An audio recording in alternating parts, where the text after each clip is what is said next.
We are building a heavy-aged Telecaster modular guitar. Hi, my name is Sebastian, I'm the founder of MagTone Guitars, and today we are building a modular heavy-aged black Relic Telecaster guitar model called the MagTone Classic-T. The first thing we do is color all of our modules. We have here one of our humbucker modules in black. Then the next thing we do is color also our backplates from the modules. We have the backplates that you can still get to the electronics of the modules from the back side. And after that, we put everything to dry. And after we applied the first layer, we will apply another layer.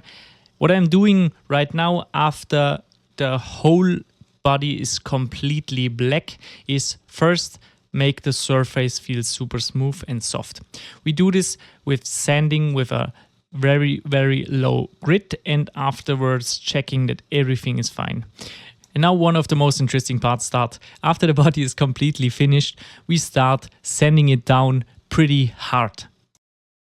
If you are buying a heavy-aged MagTone guitar, every guitar looks slightly different because we are doing the aging process differently. But don't worry, after the guitar is aged completely, we are adding 2 more protection layers so everything stays exactly how it is and you don't need to be afraid of your guitar getting even more aged. What you see here is how we age our metal parts. All of our metal parts are aged individually by hand. This takes a lot of hours of work. We start with taking normal chrome parts and then sanding them down that the protection layer is off. Afterwards, we put them in a specific box with an acid inside that the metal parts start oxidating.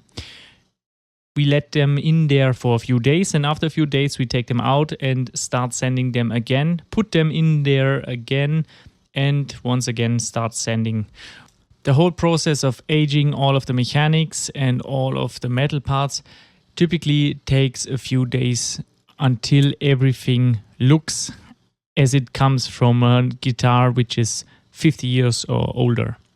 Also the bridge with single saddles and all screws and everything goes inside the acid, or to be more specific, beside the acid, and is sanded down to perfect aged finish.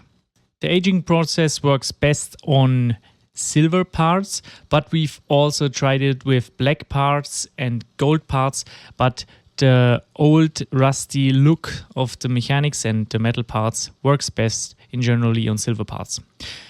After the aging process is completely finished, we protect all of the metal parts and the mechanics with a specific oil, and we massage the oil inside the message parts so they stop rusting, they stop oxidating, and everything is protected.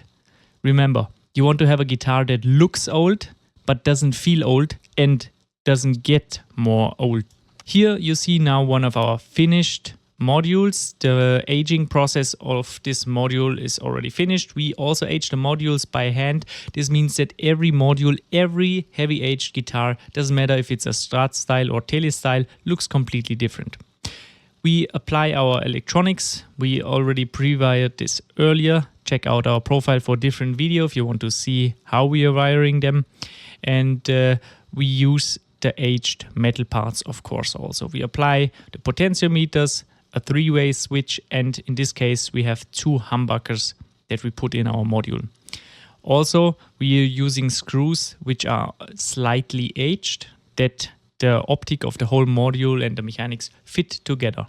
After finishing the aging process and assembling the module with 2 humbuckers, we can apply our magnets. Our modules hold inside the guitar using strong magnets and also a form fitting. So you don't have to be afraid. No, the module can't fall out. We're testing it on a Classic-T in walnut finish. As you know, all of our modules fit in all of our guitars. Once the body and the modules are finished, the only thing still missing is the neck. Here you see me working on the neck and specifically on the fretboard. I don't want sharp edges. I want that the fretboard feels smooth and soft and that your fingers love to glide over the fretboard together with the strings. That's the reason why we are working specifically on rounded edges on this fretboard. and also are polishing every single fret after it's finished. I'm using a specific fretboard oil which makes the fretboard feel smooth and soft while playing. Once the fretboard is finished, we apply the last layer of protection on our neck plate. You see that we have here our MagTone logo also. We do a short quality control, check that everything feels smooth and soft. We think that the neck is one of the most important parts on the guitar because this is where your hand stays all the time. And now is the right time to put our tuners inside the neck. This is how the finished neck looks like. The fretboard comes in this beautiful dark wood. Once the body is finished, we are adding our bridge, which we also added before. And we are skipping the part of assembling the guitar because now it's finally the time to show you the finished result. Let me know what you think. Thanks for watching, and don't forget to like and subscribe if you like to see more of our MagTone guitars.